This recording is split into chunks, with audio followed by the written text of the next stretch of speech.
आपल्यासोबत संवाद साधण्यासाठी माजी महापौर सागरजी नाईक आहेत. सागरजी, खरं तर तुमचं TV9 मध्ये स्वागत आहे. आपण पाहतोय की आज आपण गट नोंद करण्यासाठी गटाची नोंद करण्यासाठी एकंदरीत या ठिकाणी आलेला आहात. खरं तर 65चा आकडा होता, एक आकडा वाढला असं म्हटलं तर नक्की काय? निश्चितच नाईक साहेबांवरती विश्वास ठेवून 14 गावांनी त्या नेतृत्वावर विश्वास ठेवून नवी मुंबई महापालिकेला जॉईन झाले.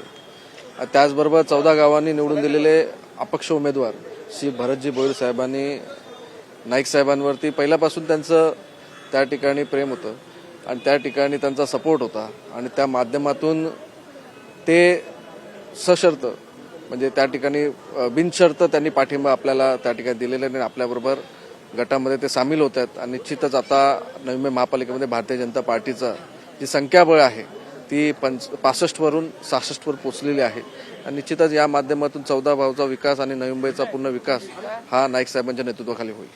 सागरजी, खरं तर आरक्षण डिक्लेअर झालेलं आहे. महिला काय वाटतं, महापौर कोण मग? निश्चितच आम्ही जेव्हा निवडणुकीला सामना गेलो तेव्हा भारतीय जनता पार्टीचा महापौर होऊ तशा प्रकारच्या माध्यमातूनच आम्ही लढत होतो आणि ज्यावेळेस महापालिकेचा रिझल्ट जाहीर झाला तेव्हा मेजॉरिटी मॅन्डेट आपल्याला नागरिकांनी दिला आणि नवी मुंबई महापालिकेवरती भारतीय जनता पार्टीचा महापौर बसतोय याचा आम्हाला आनंद आहे. खरं तर अजून इतर काही पक्ष कोणी काही संपर्कात आहे का? नाही, ते आम्हाला क्लिअर कट मॅन्डेट त्या ठिकाणी आहे.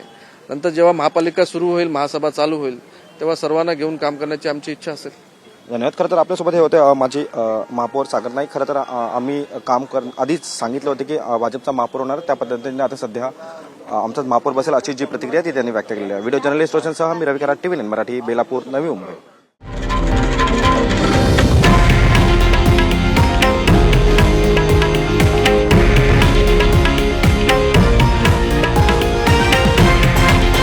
हे आहे देशातील नंबर 1 न्यूज नेटवर्क आणि आपण पाहत आहात TV9 मराठी, एकमेव.